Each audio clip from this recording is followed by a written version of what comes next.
할렐루야. 오늘 첫 번째 우리 시간인데요. 내일부터 시작되어지는 특세와 연결되어서 첫 번째 시간으로 하나님의 주신 꿈을 꾸라라는 제목으로 말씀을 함께 전하기 원합니다. 서로 인사할까요? 꿈꾸는 자가 되십시오. 네. 여러분의 생애를요, 다른 어떤 사람들과 구별시키는 유일한 길이 있다면 어떤 것이 있을까요? 다른 것이 아니라 꿈이에요. 평범과 비범의 차이는요, 바로 오직 꿈의 차이뿐입니다. 하나님께서 사용하신 사람들을 보게 되면요, 그들이 태어날 때부터 탁월한 환경 가운데 자랐고 많은 학식과 덕목을 갖추었고 그렇기 때문에 하나님께 쓰임받았던 것이 아니에요. 물론 특별하게 하나님께 특별한 어떤 환경 가운데 자란 사람도 있겠지만, 그러나 대부분의 사람들을 보게 되면 아주 지극히 평범한 사람들이고, 그들이 우리보다 어떤 지식이나 지혜나 학식이나 어떤 다른 어떤 환경들이 좋았기 때문에 그가 하나님 앞에 들어 쓰임받았던 것이 아니라는 거예요. 그들을 사용하셨던 이유는 다른 것에 있지 않아요. 다른 사람들이 갖고 있지 않았던 꿈과 환상들이 그들 가운데 있었기 때문입니다. 하나님께서 한 개인이나 가정이나 공동체, 집단, 민족과 나라를 축복하실 때는 언제나 무엇이 선행되는지 아십니까? 그들에게 먼저 꿈을 꾸게 하셔요. 비전을 갖게 하십니다. 환상을 보게 하십니다. 그로 말미암아 그 꿈대로 역사하시는, 하나님의 역사하시는 일하심을 그들에게 나타내 보이시거든요. 앞으로 2주 동안 우리 특세 때 새벽에 이 말씀을 함께 나누려고 그래요. 꿈꾸는 자들의 교회라는 주제를 가지고 요셉 이야기를 함께 나누기 원합니다. 하나님의 주신 꿈을 가지고 정말 요셉이야말로, 여러분 보십시오. 요셉의 인생 자체가 가장 최악의 상황 아니에요? 밑바닥으로 내려갈래야 내려갈 수 없는 그런 상황입니다. 정말 그 상황 속에서도 최악의 상황을 최선의 상황으로 바꾸는 놀라운 그 비전의 주인공이 되었던 사람이 바로 요셉이잖아요. 우리 모두도 바로 하나님께서 주신 꿈을 가지고 또 우리 어떤 상황 가운데 있다 할지라도 그 최악의 상황을 하나님의 섭리를 바라보고 우리를 향하신 하나님의 계획을 신뢰하면서 끝까지 인내함으로 마침내 그 꿈과 비전이 성취되어지는 우리 청년들 될 수 있기를 주님으로 축복합니다. 오늘 말씀을 통해서 세 가지를 여러분에게 말씀드리고자 해요. 첫 번째는요, 한번 따라할까요? 사랑과 꿈을 먹고 살라. 사랑과 꿈을 먹고 살라는 거예요. 여러분, 우리가 요셉을 좋아하는 이유는 다른 것이 아니에요. 요셉이야말로 가장 최악의 상황을 살았던 사람이잖아요. 그렇죠? 그 인생만큼 가장 비참하고 가련한 인생이 어디 있겠어요? 형들에게 미움을 받아서 보디발의 그 집으로 노예로 팔려갑니다. 노예 신분임에도 불구하고 끝까지 그래도 성실하게 그렇게 그가 인내하면서 그 상황들을 지켜나갔는데, 심지어 보디발의 아내의 모함을 받아서 감옥까지 내려가게 되잖아요. 감옥에서도 여러분 그가 곧바로 풀려나는 것이 아니에요. 감옥에서 술 맡은 관원장, 떡 맡은 관원장들의 어떤 꿈을 해몽했음에도 불구하고 술 맡은 관원장이 잘 됐는데 자기를 기억해달라고 했는데 2년 3년 동안이나 기억하지 않고 그를 버려두는 그런 일들이 벌어지게 됩니다. 그때마다 얼마나 마음 가운데 하나님도 나를 버리셨나 보다, 하나님 내 기도에 응답지 않으신가 보다 절망한 게 아니었다는 거예요. 그가 간직한 그 꿈을 끝까지 붙잡고 그가 마침내 그 꿈을 성취하는 비전의 주인공이 되었잖아요.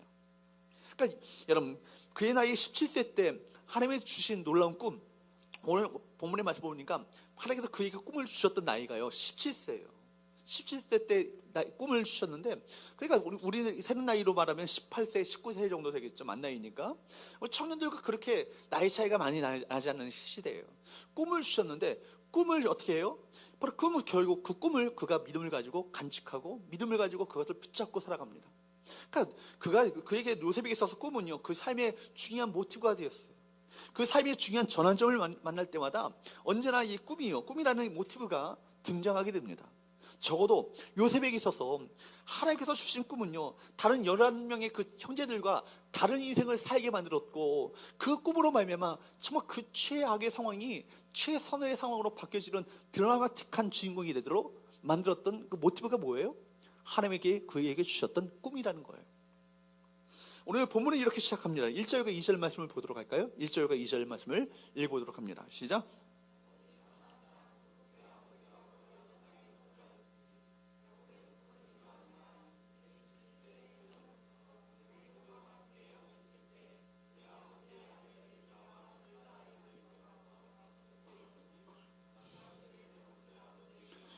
여기 보면요, 요셉은요 아버지 야곱과 더불어서 가나안 땅, 약속의 땅에서 양을 치는 목동이었음을 알게 됩니다.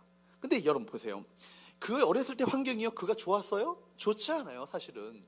어릴 때 자기의 어머니였던 그 라헬이요, 죽고 맙니다. 어떻게 죽어요? 자기 동생 베냐민을 낳다가 결국 죽고 말아요. 죽고 마니까, 여러분, 어릴 때 어머니를 여의었죠. 거기다가 그에게 있어서 의붓 어머니는 3명이나 되었어요. 그리고 자기 형제들이 있지만 다 형제들이 다 배다른 형제들이야. 그러니까 여러분, 그 정말 실로 복잡한 가정 가운데 그가 태어났잖아요. 자랐잖아요. 그리고 요셉의 어린 시절은요, 우리와 별반 다를 바가 없는 아주 평범한 인생을 살았어요. 여러분, 본문에 보게 되면 비라와 실바의 의붓 어머니들이잖아요. 그 배다른 형제들과 더불어서 양을 치다가 다른 형제들이 불의한 일을 행한 것을 목격하고는 아버지에게 일러 바칩니다. 여러분, 아버지에게 모든 것을 일러 바쳤다는, 고자질을 했다는 것은요, 남자로서 의리 없는 행동을 하는 건 아니겠어요? 적어도 남들의 허물을요, 넉넉하게 품어주고 관용할 수 있는 그런 넉넉한 마음을 갖고 있는 그 사람이 아니었다는 얘기입니다. 그래서 정말 속 좁은 사람이고 우리와 조금도 다를 바가 없는 평범한 사람이었습니다. 어릴 때부터 뭔가 다른, 인격적으로 성숙한 그런 사람이 아니었다라는 거예요. 우리가 보통 그러잖아요. 될성 부른 나무는 뭐부터 알아본다고요?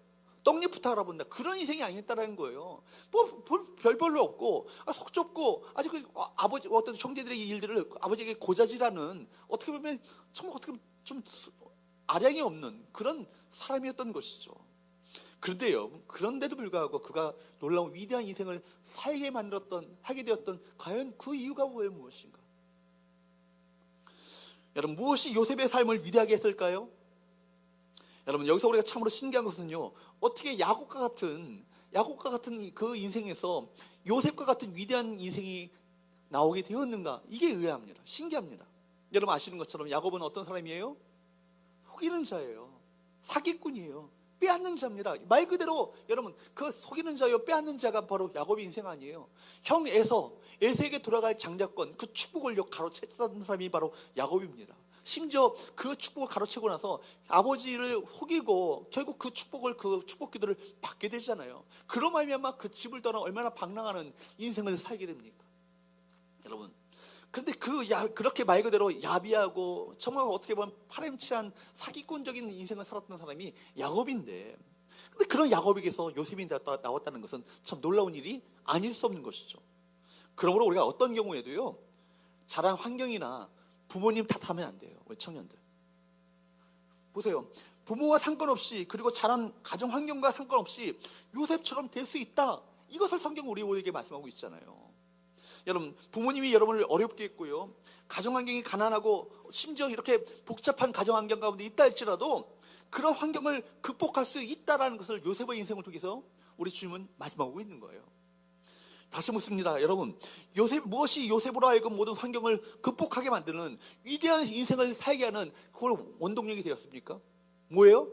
하나님이 그에게 주신 꿈이잖아요.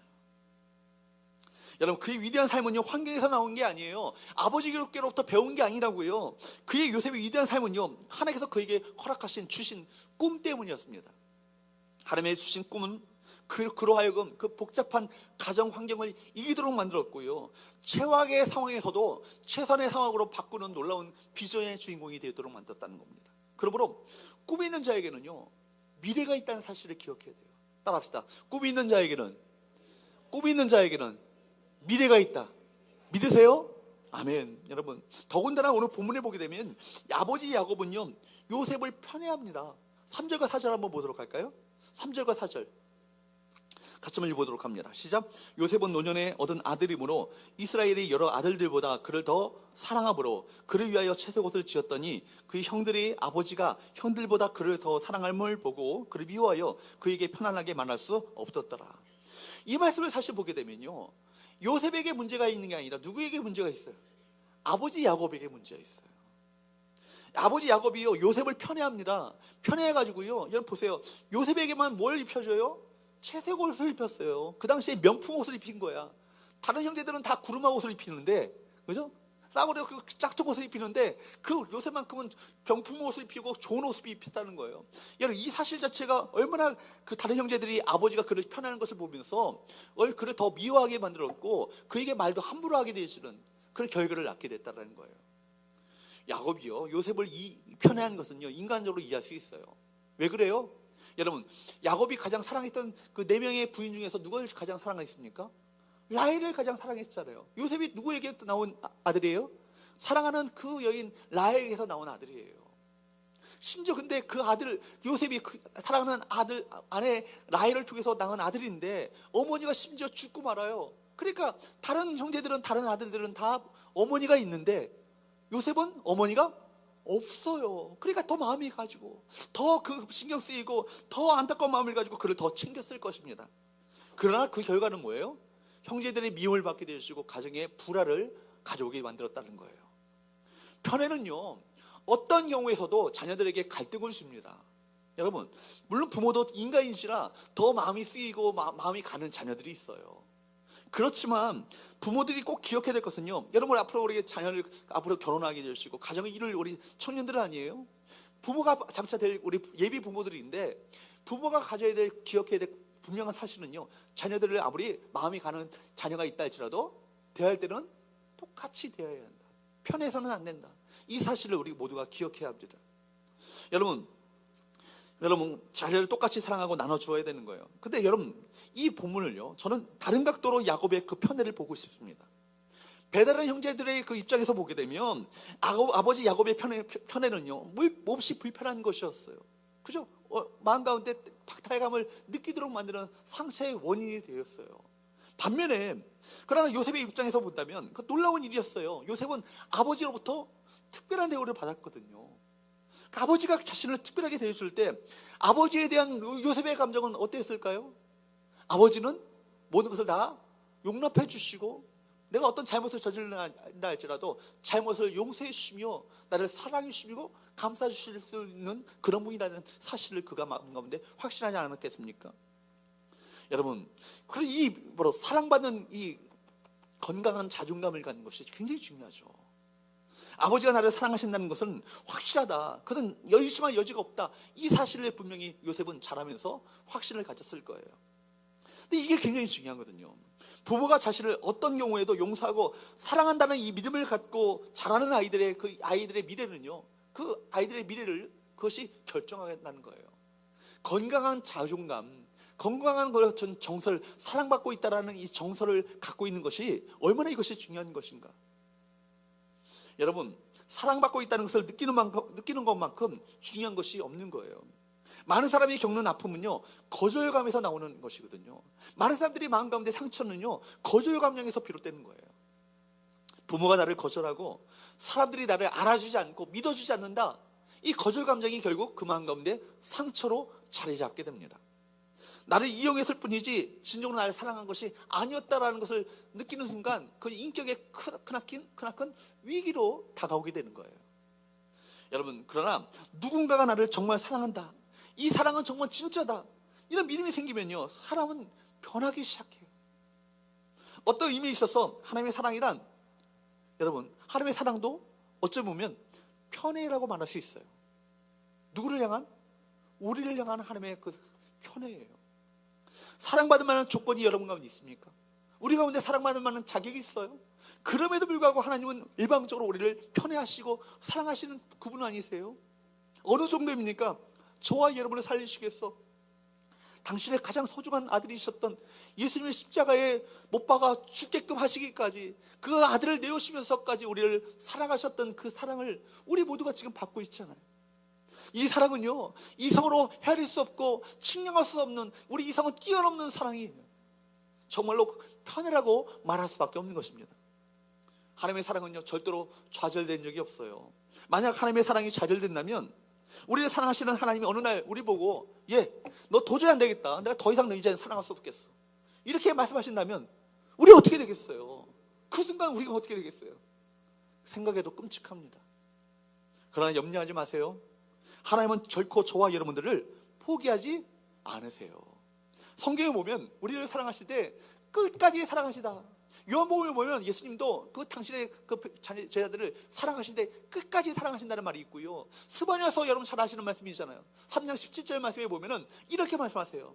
너희 하나님 여호와가 너희 가운데 계시니 그는 구원을 베푸실 전능자이시라. 그가 너로 말미암아 기쁨을 이기시 못하시며 기쁨을 이기지 못한다는 것은요, 여러분 보면서 너무 감격하시고 기뻐하신다는 거예요. 여러분 한 사람 한 사람이. 그리고 뭐라고 말씀하십니까? 너를 잠잠히 사랑하시며 너로 말미암아 즐거이 부르며 기뻐하시리라. 너를 잠잠히 사랑한다. 이 잠잠이라는 말 자체가 히브리어 원문을 보게 되면요, 잠잠이라는 말도 있지만 끝까지라는 말이 있어요. 저는 이것을 끝까지라고 번역하고 싶어요. 우리 어떻게 사랑하신대요? 한 번, 두 번 사랑하고 마는 것이 아니에요. 어떻게 사랑하신다고요? 끝까지 사랑하신다. 믿으세요? 여러분들이 잘못해도, 때로는 주님을 떠나도 주님은요, 여러분이 결코 포기한 적이 없으시다고요. 여러분, 탕자의 이야기를 아시잖아요. 돌아온 탕자 이야기. 그죠? 그 탕자를 기다리는 아버지가요, 밥만 먹고 하는 일이 있었다면 문 밖에 서서 그 아들이 언제나 돌아올 것인가. 멀리서도 그 아들이 멀리서도 보이는데, 잘 보이지도 않는데 한눈에 알아봤어요. 왜냐하면 아들을 향한 그 간절한 마음이 아버지 마음 가운데 있었기 때문입니다. 지금 누구 얘기예요? 우리를 향하신 하나님의 그 편의 얘기를 말씀하고 있는 거예요. 여러분, 혹시 저와 여러분들이 우리 모두가 편애받고 살고 있다는 이 사실, 이 놀라운 사실을 알고 계십니까? 측량할 수 없는 그 사랑으로 저와 여러분을 지금 대해주고 계시는 사실을 알고 계세요? 하나님의 사랑 앞에 우리는 우리 마음의 문을 열어야 될 줄로 믿습니다. 그러므로 우리 인생에 다른 중요한 것이, 다른 것들이 많이 있겠지만, 또 여러분들이 부모가 되어서 자녀들에게 물려줘야 될 것이 있다면 많은 중요한 것들이 많이 있겠지만, 가장 중요한 것은 뭐예요? 하나님이 우리를 지금도 사랑하고 계시다. 그분의 사랑을 아는 거예요. 그분의 사랑을. 그리고 그분의 사랑을 내가 오늘도 알고 살아가고 있는 것, 이것이 중요한 거예요. 다른 거 다 놓쳐버린다 할지라도, 다른 거 다 떠나간다 할지라도 하나님께서 우리를 사랑하신다는 이 사랑만을 붙잡고 있다면요, 어떤 환경도 극복할 수 있는, 바로 인생을 살 수 있는 거예요. 여러분, 우리 인생 가운데 밑바닥에 처한다 할지라도 하나님을 나를 사랑하신다. 하나님을 나를 사랑하신다. 이 사실을 이를 악물고 선포하시고 그걸 붙잡게 된다면요, 그 모든 환경들을 극복할 수 있는 원동력이 됩니다. 사랑 여러분, 따라합시다. 나는 오늘도 하나님의 사랑을 받고 있는 하나님의 아들이다. 하나님의 딸이다. 여러분, 이것이 인생의 가장 중요한 것이거든요. 이것이 우리를 만드는 거예요. 우리를 변화시키며 우리를 빚어가는 겁니다. 오늘 지금 우리에게 중요한 것이 뭐예요? 나를 향한 아버지의 이 크신 사랑을 알고 아버지 마음속에 나를 향한 놀라운 계획을 품고 계시다. 이 사실을 아는 거예요. 사형의 첫 번째 원리가 뭐예요? 하나님은 우리를 사랑하시며 우리를 향한 놀라운 계획을 품고 계시다. 이것이 첫 번째 원리 아니에요. 이것만 되면 되는 거예요. 이것만 확실하면 되는 거예요. 이거만 알면요, 세상이 달라 보이기 시작해요. 내가 비록 연약한 질병 가운데 있다 할지라도, 가난에 처해 있다 할지라도, 모든 궁핍한 상황 가운데 있다 할지라도 이 사랑만 확실하고 있으면요, 그 모든 것이 달라 보이기 시작하는 거예요. 왜요? 비록 내가 인생 가운데 단면을 볼 때 고난이고 역경이고 아픔이 있지만 결국 이것을 합력하여서 선을 이루실 하나님의 섭리, 하나님의 계획을 바라보는 인생을 살 수 있기 때문에 결국 하나님의 내 꿈을, 하나님께서 주신 이 꿈을 이뤄가실 것이다. 야곱은 죄송합니다. 요셉은요, 자기가 꾼 꿈이 아니잖아요. 누가 주신 꿈이라고요? 하나님의 주신 꿈이에요. 그러니까 하나님이 주셨기 때문에 이 꿈을 내 인생 가운데 반드시 성취하실 것이다.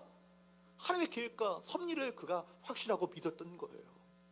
그러니까 여러분, 노예로 팔려가도 낙심하지 않아요. 감옥에 처한다 할지라도 낙심하지 않아요. 그죠? 구덩이 속에서도 낙심하지 않는다고요. 사랑 여러분, 이 사랑을 더욱더 알게 되기를 축복합니다. 이 사랑을 만나게 되기를 축복합니다. 이번에 그 사랑을 아는 만큼 내가 변화를 겪을 수 있어요.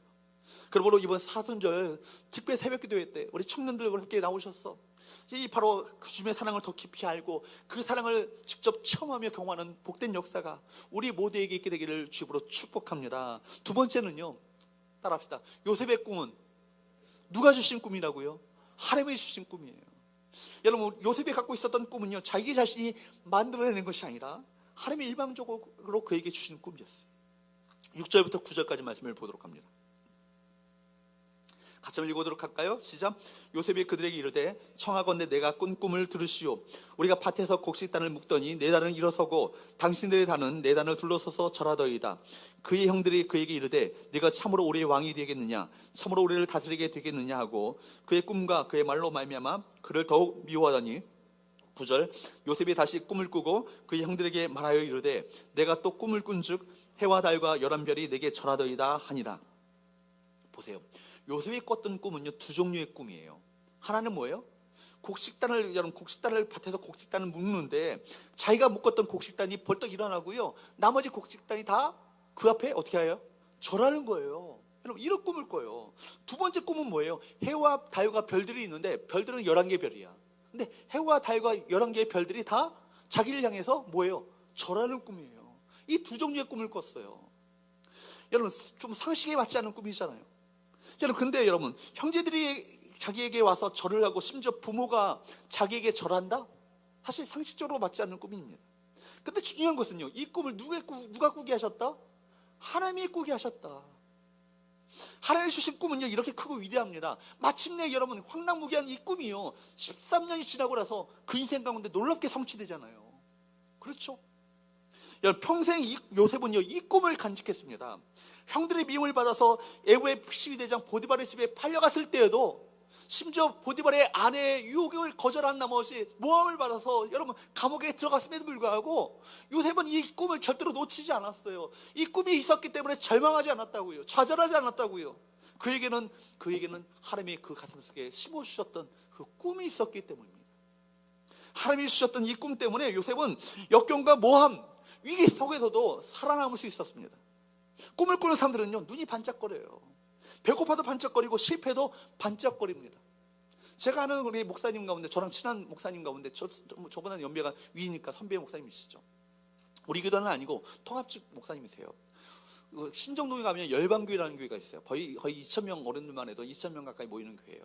그 목사님이 개척을 해서 벌써 그렇게 교회가 성장하게 되었는데, 그분이 한 번은 저한테 얘기를 하시더라고요. 목사님, 제가 얼마나 어렵게 살았는지 아냐고. 자기가 중학교 때 비행 청소년이었대요. 비행 청소년은 뭔지 아시잖아요, 여러분. 알지? 그런 친구들이었어요. 그 소위 말하는 일진, 그런 삶을 살았다고요. 근데 이 목사님이요, 중학교 때 그렇게 막 나가고 고등학교도 못 들어가가지고 그렇게 방황하고 그렇게 살았고, 아마 고등학교도 잘렸던 것 같아. 아마 그랬던 것 같은데, 그를 전도했던 전사님이 한 분 계셨대요. 병우 형제, 소병훈 형제 하면서 만날 때마다 막 길에서 막 이렇게 만나면은 그 안수 기도를 해주면서 뜨겁게 피치게 기도하는데, 그때 막 기도를 받으면서도 막 너무 창피했대요. 막 교복 입고 사람들이, 자기 또래 애들이 지나가는데 막 쳐다보고, 막 근데 뭐 전사님은 침을 치기도 하면서 막 30분간 기도를 해주는데 얼마나 쪽팔렸는지 몰랐다고 막 그런 얘기를 하시더라고요. 그런데 그때 막 기도를 하는데, 세계의 열방을 다니면서 복음을 전하는 전도자가 되게 하시고 막 이런 기도하는데, 그때 막 믿겨지지 않았대요. 무슨 내가 지금 이렇게 비행 청소년의 그 삶을 살고 있는데 무슨 그런 세계 열방을 다니면서 복음을 전하고 막 이런 얘기를 하는데 믿겨지지 않았는데, 근데 나중에 그 전사님을 만나게 되시고 이분이 바로 예수님을 만나게 되는 거예요. 그리고 꿈을 갖게 되는 거예요. 내가 목회자가 되겠다. 근데 목회자가 되기 위해서 학력이 너무 없잖아. 중학교 때 놀았으니까 무슨 학력이 있겠어요. 그래서 시골에서는 도저히 이제 공부할 수 있는 환경이 안 되니까 서울로 상경을 했어요. 서울로 상경해가지고 검정고시 학원을 다니기 위해서 거처를 얻어야 되는데, 다 방세가 비싸니까 어디 얻었냐면 서울역 옆에 보면은 쪽방이라는 데가 있어요. 쪽방 알아요? 그 간신히 몸만 하나 누울 수 있는 그런 방 하나가 있는데, 그 방 하나 얻어가지고요, 3년 동안 검정고시 학원을 다니면서 그렇게 생활을 했대요. 열심히 공부했대요. 근데 3년 동안 먹었던 음식이 뭔지 아세요? 밥하고 콩자반. 거짓말 안 하고 3년 동안 그것만 먹었대. 밥하고 콩자반만 먹었는데, 지금도 콩자반만 하면 약간 물린대. 그때 생각이 나가지고. 근데 하나도 불행하다고 생각하지 않았대요. 뭐가 있었으니까? 하나님이 자기에게 주신 꿈이 있었으니까. 결국 이 목사님이요, 검정고시를 통과하고 또 학력고사를 공부하는데 삼수를 해가지고 결국 장로신학대학에 들어갔어요. 그래서 목사님이 되셨어요. 결국 여러분, 바로 하나님께서 주신 꿈이 있으면요, 눈이 반짝거려요. 실패해도요, 고난이 있어도 눈이 반짝거려요. 왜요? 그 가슴속에 하나님이 주신 꿈이 있으니까. 여러분, 우리 모두고 우리 청년들 꿈이 있게 되기를 축복합니다. 하나님이 주신 꿈이 있게 되기를 축복합니다. 여러분에게 성경이 주신 꿈, 하나님이 주신 꿈이 있으면 좋겠어요. 꿈에는 두 종류가 있어요. 하나는 자신들이 만든 꿈이 있죠. 예를 들어서 어릴 때 가난하게 살았던 사람들은 어떤 꿈을 꿀까요? 부자가 되고 싶다. 내가 돈 많이 벌고 싶다. 이런 꿈을 갖죠. 이거는요, 자기 자신이 만든 꿈이에요. 그죠? 인간적인 꿈이죠. 이것을 말하기를 야망이라고 합니다. 야망. 뭐예요? 야망이죠. 두 번째 꿈은 어떤 꿈일까요? 하나님이 그에게 주시는 꿈이에요. 하나님께로부터 온 꿈이 있습니다. 이것을 우리는 이 꿈을요, 비전, 묵시라고 얘기합니다. 여러분 하나님께 주신 꿈이 있으면요, 절대로 망하지 않아요. 방자하게 행하지 않습니다. 잠언서의 말씀에 보면은 묵시가 없는 백성은 방자히 행하거니와, 방자히 행한다는 것은 제 마음대로 산다는 거예요. 제 멋대로 산다는 거예요. 그러나 묵시가 있는 백성은, 묵시가 있는 하나님의 사람들은요, 이 묵시를 마음에 품고 하나님의 뜻을 따라 하나님의 그 비전을 품고 삶을 살게 되는 것이죠. 사랑하는 여러분, 우리는 바로 하나님께서 주셨던 이 꿈, 요셉과 같은 꿈, 이 꿈을 꾸게 될 수 있기를 주으로 축복합니다. 이 꿈은 결과적으로는 나 혼자 잘 먹고 잘 사는 꿈이 아니라 다른 사람을 살리고 다른 사람을 회복시키며 다른 사람들을, 공동체를 소생시키는 바로 그 역사로 나타나게 되는 거예요. 오늘 성경에 나타난 요셉의 꿈은요, 요셉 자신이 만든 꿈이 아니에요. 하나님이 주시고 하나님이 꾸게 하셨던 그 비전을 그 마음 가운데 품었던 겁니다. 우리는 하나님이 주신 꿈을 꾸어야 돼요. 하나님이 주셨던 이 비전을 붙잡아야 합니다. 자신의 욕망에서 나오는 꿈 말고 정말 하나님께서 주시는 그 꿈을 붙잡는 우리 청년들 될 수 있기를 주님으로 축복합니다. 지금 꿈꾸지 마시고 눈을 뜨시고 피곤해도 여러분, 근데 하나님의 꿈은요, 일반적으로 사람들이 잘 이해하지 못할 수 있어요. 때때로 인간의 이성과 상식에 맞지 않을 수 있습니다. 이런 꿈은요, 미래에 일어날 일에 대한 암시일 수 있어요. 비록 사람들이 이해하지 못한다 할지라도, 그러나 하나님이 주신 꿈이라면, 그 꿈을 꾸게 하셨다면 반드시 그것이 이루어지게 될 것입니다. 요셉은요, 자기가 꾸었던 이 꿈을 믿음으로 받아들이고 그 꿈을 꾸게 하신 하나님을 신뢰하기 시작했습니다. 그리고 그 꿈을 따라 그가 기도하지 않았겠습니까? 하나님, 내게 이 꿈을 꾸게 하셨습니다. 그렇다면 이 꿈을 이루게 하실 분도 바로 주님이신 줄로 믿습니다. 저는 이 믿음을 가지고 끝까지 인내하면서 이 꿈을 성취하는 바로 비전어리가 되길 원함들아, 이런 아버 기도를 주 앞에 드리지 않겠습니까? 그 이 꿈이 있었기 때문에요, 그 역경과 고난, 모함과 핍박에도 불구하고 마침내 그것을 뛰어넘고 살아남을 수 있었음을 기억하셔야 돼요. 그러므로 마지막 세 번째, 우리가 깨달아야 될 것은요, 한번 따라합시다. 하나님이 주신 꿈을 선포하라. 여러분, 우리가 그렇기 때문에 여기서 한 가지 더 보아야 될 것은요, 이런 황당무계한 꿈을요, 요셉이요, 형제들에게 어떻게 했어요? 말했다라는 거예요.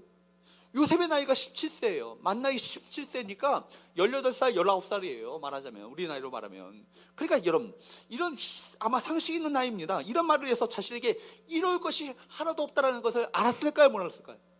알 수 있는 나이 아니겠어요? 그가 꿈꾸면요, 말하지 않는 것이 훨씬 낫습니다. 가슴에 고이 품고 혼자만 간직하는 것이 훨씬 나아요. 보나마나 욕먹을 거 뻔하고요, 형제들로부터 미움받아 당할 거 뻔하지 않겠습니까? 그런데도 불구하고 이 요셉은요, 이 꿈을 꾸고 이 꿈을 어떻게 했어요? 말했어요. 5절 한번 보세요. 같이 한번 읽어보도록 합니다. 시작.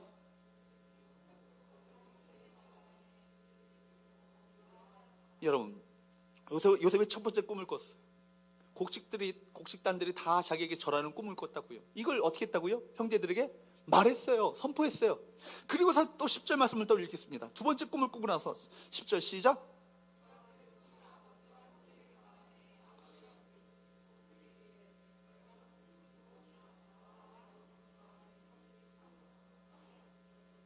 여러분, 첫 번째 꿈을 꾸고 나서 결과가 뭐예요? 형들에게 미움당하는 것을 봤잖아요. 그렇다면 두 번째 꿈을 꾸면, 아유, 지난번에 내가 실수했으니까 더 이상 말하지 말아야지, 이렇게 마음을 품을 수 있는데, 또 꿈을 꾸고 나서 뭐예요? 말했습니다. 그러니까 나중에는요, 아버지로부터 꾸지람을 받기도 하잖아요. 여러분, 근데 여기서 또 하나 배울 것이 있어요. 하나님의 꿈은요, 말하지 않고는 배길 수 없다라는 것입니다. 가슴에 하나님의 주신 꿈이 있는 사람은 반드시 그 꿈을 말하고 선포하게 되어 있어요. 아니, 말하지 않고는 비길 수 없게 됩니다. 꿈을 표현하지 않는다는 건, 여러분 인생 가운데 하나님께서 주신 꿈이 있어요. 근데 꿈이 있는데 그 꿈을 표현하지 않는다는 것은 뭐가 없다라는 거예요? 하나님께 대한 믿음이 없다라는 거예요. 꿈을 표현하지 않는 사람들은 또 그 꿈이 그 안에 가차 있지 않기 때문에 그렇습니다. 예수께서 마태복음 12장 34절에 이렇게 말씀하셨어요. 그 안에 가득 찬 것을 입으로 말한다고. 우리는 누구나가 그래요. 내 가슴속에 가득 차 있는 것을요, 입으로 표현하게 되어 있다는 것입니다. 말이 참 중요하죠. 믿음의 온도계는 바로 우리 혀에 있다는 얘기가 있습니다. 그 사람이 정말 믿음이 있는가 없는가를 알 수 있으면 그 사람이 말하는 그 언어가 어떤 것인가를 보면 알아요. 여러분 왜 그렇습니까? 믿음이 있는 사람이 말하는 거예요. 하나님은 천지를 무엇으로 창조하셨죠? 말씀으로 창조하셨어요. 그죠? 마찬가지로 우리 인생은 우리가 말하고 우리가 선포한 대로 생각한 대로 되어지는 거예요. 왜냐하면 우리는 우리가 말한 것에 대해서 책임을 지려고 하기 때문입니다. 된다고 말하는 사람은요, 모든 것이 되는 방향으로 움직입니다. 안 된다고 말하는 사람은요, 모든 것이 안 되는 방향으로 움직여요. 인간은 자기가 하기 싫어하는 것은 어렵고 불가능하다고 말합니다. 불가능하다고 말한 후에는 그것이 불가능한 것처럼 입증되기 위해서 노력합니다. 이유가 봐, 안 되잖아. 그죠? 말이 우리 인생의 태도를 결정하고 행동을 결정합니다. 결국 우리 미래는요, 우리가 사용하는 언어에 따라 결정되어지는 거예요. 잠언서 18장 20절 21절 말씀을 보세요. 같이 한번 읽어보도록 할까요? 시작. 사람은 입에서 나오는 열매로 말미암아 배부르게 되나니 곧 그의 입술에서 나오는 것으로 말미암아 만족하게 된다. 보세요. 사람은 입에서 나오는 열매로 말미암아 배부르게 되고 만족하게 된대. 입에서 나오는 열매가 뭐예요? 말이잖아요. 말에 따라서 사람들이 그것을 만족하게 된다는 거예요. 그리고 뭐라고 말합니까? 21절에 죽고 사는 것이 어디에 달려있다고요? 혀의 힘에 달려있대요. 혀의 힘에. 혀의 힘에 달려있다는 얘기는 혓바닥을 막 잘 놀려야 된다는 얘기가 아니에요. 뭐예요? 말을 제대로 믿음의 언어를 말하라는 얘기예요. 하나님께 주신 이 믿음의 언어를 우리가 바라야 된다는 얘기입니다. 그래서 혀를 쓰기 좋아하는 자는 혀의 열매를 먹을 것이라고. 이것은 긍정적인 방향, 부정적인 방향 똑같은 것이죠. 믿음의 언어를 말하고 꿈의 언어를 말하는 사람은, 하나님께 주신 꿈을 손파고 사는 사람은 결국 꿈의 그 믿음의 하나님 주신 꿈의 열매를 먹게 될 거예요. 반면에 원망하고 불평하며 부정적인 믿음 없는 언어를 바라는 사람은 결국 믿음의 그 언어, 믿음 없는 언어의 결과를 얻게 될 거예요. 여러분, 그래서 꿈을 가지고 꿈을 말하셔야 돼요. 더 중요한 것은 뭐냐면, 우리가 말하는 것을요, 내가 하는 그 말을 누가 듣고 계시다? 누가 듣고 계셔요? 하나님이 듣고 계셔요. 이거 중요해요. 민수기 14장 28절 한번 보세요. 같이 한번 읽어보도록 합니다. 시작. 그들에게 이르기를 여호와의 말씀에 내 삶을 두고 맹세하노라. 너희 말이 내 귀에 들린 대로 내가 너희에게 행하리니. 이 말씀이 어떤 배경이에요? 이스라엘 백성들이 가데스 바네아에서 이제는 가나안 땅에 목전을 두고 지금 가나안 땅에다 정탐꾼을 보내잖아요. 12명의 정탐꾼을 보내요. 그런데 정탐꾼을 갔더니 거기가 정말 기름진 땅이고 젖과 꿀이 가득한 땅이야. 하나님 약속하신 땅이 좋은 땅에도 불구하고 그들이 그 땅에 대해서 10명의 정탐꾼은 아평하여 이르되, 그 땅에 사는 거민들은 장대하여서 우리는 그들 앞에서 메뚜기가 같다라고. 메뚜기 컴플렉스에 빠져가지고요, 원망과 불평을 막 쏟아내는 거예요. 그러니까 부정적인 말을 쏟아냅니다. 그 말을 들었던 백성들이 어떻게 해요? 바로 그 원망과 불평을 쏟아내며 그들을 여기를 인도했던 모세에 대해서 대적하면서, 우리가 그 모세를 끌어내리고 새로운 지도자를 세워서 다시 애굽으로 돌아가자, 그런 이제 뭐 움직임이 일어나는 거예요. 그때 여호수아와 갈렙 두 사람이요, 옷을 찢으면서 뭐라고 말합니까? 하나님께서 우리에게 주신 땅은 아름다운 땅이라. 너희가 하나님의 비전을 받은 자로서 이 비전을 절대로 놓치지 말아야 된다고. 결국 어떻게 됩니까? 이스라엘 백성들이요, 누구를 따라요? 10명의 정탐꾼의 이야기를 따라요. 그래서 다시 하나님께서 가데스 바네아 가나안 땅을 목전에 두고 있었던 이스라엘 백성들을 다시 광야로 돌려보내요. 그리고 자그마치 40년 동안 광야에서 뺑뺑이 돌다가 광야에서 믿음 없이 불평했던 원망했던 그 세대를 다 죽게 만들어요. 그리고 누구만 들어갑니까? 믿음의 언어를 발했던 여호수아와 갈렙만이 가나안 땅에 들어가게 되잖아요. 모세도 죽었어요, 여러분. 믿음의 언어를 말했던 두 사람만이 바로 가나안 땅에 들어가게 되는 거예요. 보세요. 그러니까 그들에게 막 이르기를 너희 여호와의 말씀에 내 삶을 두고 맹세하노라. 내 말이 내 귀에 들린 대로 내가 너희에게 행할 것이라고. 이거 이스라엘 백성들에게만 말하는 말씀일까요? 우리 모두에게도, 이 자리에 참석한 우리 청년들에게도 동일하게 말씀하시는 말씀이에요. 너희들이 말하는 대로, 그 말하는 대로 내가 내 귀에 들린 대로 내가 행할 것이라고. 여러분, 그러므로 말을 조심하셔야 돼요.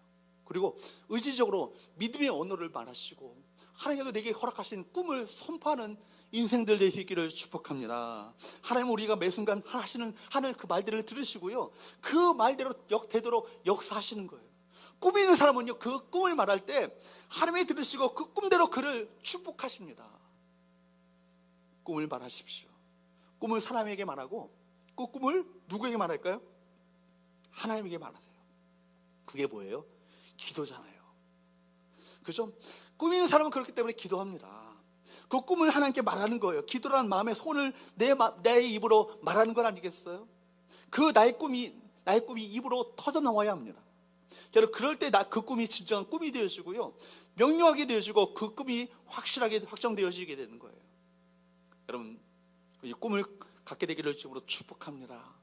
여러분, 예수의 제자들을 보십시오. 사도행전을 보게 되면 주님의 제자들 가운데 성령이 임하게 되니까, 그 전까지 두려움과 절망 가운데 빠져 있었던 그 제자들이 성령이 임하게 되니까 성령께서 그들이 가운데 환상을 보게 하시고 꿈을 갖게 하시고 비전을 보여주시잖아요. 그래서 방 안에 갇혔던 두려움 가운데 쌓여 있었던 그 제자들이 방 안을 뛰쳐나가면서 말하기를 뭐라고 합니까? 당신들이 십자가에 못 박은 그 예수를 바로 하나님께서 그리스도로 주로 삼으셨다라고.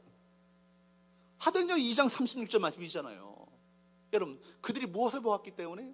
하나님께서 주셨던 그 비전을 보았기 때문에 온 세상이 그리스도의 계절이 되어서 이 땅이 하나님 나라가 될 것이라는 그 놀라운 비전과 환상을 보았기 때문에 그들이 하나님 성령께서 주셨던 그 꿈을 가지고 세상 가운데 나타나서 주님의 증인 되어주는 삶을 살게 됐던 것이죠. 나중에 어떻게 됩니까? 그들이 잡히게 되잖아요. 잡히고 나서 여러분, 그들에게 협박하기를 뭐라고 합니까? 그 공연들이 너희 스승처럼 똑같이 만들어 주겠다고, 채찍질 당하고 십자가에 죽게 만들 것이라고 협박하고 위협합니다. 그런데도 불구하고 우리가 뭐라고 말합니까? 그들이 우리가 보고 들은 것을 말하지 않을 수 없더라고. 그리고 매질을 하고 그들을 놓아주잖아요. 세상이 감당할 수 없는 거예요. 정말로 예수님을 만나게 되면요, 예수를 만나고 그 하나님이 주신 꿈을 가슴에 품게 된다면 그냥 있을 수 없는 거예요. 하나님이 주신 꿈은요, 말하지 않으면 견딜 수가 없습니다. 그런 말을 하면 사람들이 싫어하고 핍박하고 박해한다 할지라도 여러분, 그 말할 수밖에 없는 거예요. 하나님이 주신 꿈은요, 다른 것과 타협할 수 없습니다. 내 마음을 지울 수도 없고 다른 사람에게 말하지 않을 수 없는 그 꿈을 그 마음 가운데 품게 되는 것이죠. 기억하세요. 여러분, 말하는 것을 통해서, 우리 청년들 말하는 것을 통해서 하나님께서 역사하신다. 그러므로 꿈과 언어는요, 같이 가는 거예요. 따라합시다. 꿈과 언어는 같이 간다. 여러분, 꿈 있는 사람은요, 기도할 수밖에 없고, 꿈 있는 사람은 선포할 수밖에 없는 거예요. 그리고 그 꿈대로 말하는 대로 되어지는 거예요. 여러분, 그러므로 사람들에게만 꿈을 말하는 것이 아니라 꿈을 성취하게 하신 하나님께 기도하는 것입니다. 그것이 꿈꾸는 자들, 하나님께서 주셨던 꿈을 가진 자들의 특징인 것이죠. 우리 주님 예수님에게도 하나님의 아버지께서 주셨던 꿈이 있었잖아요. 그건 바로 십자가였습니다. 십자가를 통해서 온 세상을 구원코자 하셨던 그 비전과 환상이 예수님에게 있었습니다. 그래서 여러분, 그 꿈을 이루시기 위해서 이 땅 가운데 오셨잖아요. 한 번도 이 꿈을 주께서는요, 잃어버리지 않으셨어요. 여러분, 주님께서 갈릴리에서 사역하셨을 때 많은 놀라운 기적들이 나타났잖아요. 병든 자들이 고침을 받게 되어지고, 눈먼 자가 눈을 뜨고, 귀머거리가 귀가 열려지게 되어지고, 병든 사람들이 고쳐질 뿐만 아니라 문둥병자가 낫게 되어지고, 죽은 사람이 살아나는 놀라운 역사가 나타나요. 무리를 걷기도 하시고, 심지어 오병이어 물고기 2마리와 보리빵 5개를 가지고 5,000명, 장정만 5,000명이니까 2만 명이 넘는 사람들을, 어린아이와 여자들 합치게 되면 그 사람들이 먹이고도 12바구니가 남게 되죠. 여러분, 칠병이호 사건 날치잖아요. 7개의 빵과 물고기 2마리의 이 음식을 가지고 4,000명을 넘는 사람들을 먹이는 거예요. 그리고 나서 7광지가 남잖아요. 이런 놀라운 기적을 베푸니까요, 주님은 어디 곳을 가든지 간에 놀라운 기적 속에서 인기 스타가 됩니다. 많은 사람들이 몰려듭니다. 환호성을 보릅니다. 그리고 주님께로부터 뭔가 은혜를 받고자 하는 어떤 마음을 가지고 주 옆에 모여들기 시작하죠. 근데 이 놀라운 인기 스타의 어떤 그 지역의 어떤 갈릴리를 벗어나 어디로 올라가시려 작정하십니까? 예루살렘을 올라가시려 작정하여. 예루살렘에 누가 기다리고 있죠? 대제사장들과 서기관들과 바리새인들, 사두개인들이 주님을 죽이기로, 예수님을 죽이기로 결단하고, 성경에 보면 결단하고 결의하고 작정하면서 주님을 죽일 음모를 꾸미고 있습니다. 그것이, 거기 가면 십자가에 못 박혀서, 잡혀서 십자가에 못 박힐 거 뻔히 아세요. 그럼에도 불구하고 주님께서는 십자가에 지시기 위해서 예루살렘으로 올라가시잖아요. 겟세마네 동산에서 간절히 기도하심에도 불구하고 이 꿈을 절대로 놓치지 않으셨어요. 그리고 십자가 앞에 당당히 나가십니다. 그리고 주께서는 모든 사람의 대성물로 자기 목숨을 내어주심으로 말미암아 우리 모두가 구원함을 받게 되어지는 놀라운 비전이, 주의 그 비전이 이루어지게 되었잖아요. 여러분, 우리는 어떤 사람들이에요? 여러분에게 하나님께서 주셨던 이 꿈이 여러분 가운데 있습니까? 여러분이 만드는 야망 말고 정말 하나님께 꾸게 하시는 꿈, 나이가 들어도 없어지지 않는 꿈, 어떤 그 배우고 정말 가난하고 배운 것이 없다 할지라도 가슴을 설레게 하는 바로 그 꿈, 어떤 환경에도 결코 꺾이지 않는 바로 그 꿈이 여러분에게 있느냐 말입니다. 우리 성교회 우리 청년들, 이런 꿈을 가진 우리 청년들 될 수 있기를 축복합니다. 요셉과 같이 하나님께서 주셨던 꿈을 가지고, 그 꿈을 가지고 믿음을 가지고 기도하고 선포하고, 결국 꿈을 인내로 간직함으로 말미암아 결국 꿈이 여러분 인생 가운데 성취되어지는, 그로 말미암아 다른 민족들, 나라를, 정말 이 공동체를 살리는 놀라운 축복의 통로가 되어지는 아름다운 우리 청년들 될 수 있기를 주임으로 축복합니다. 기도하겠습니다.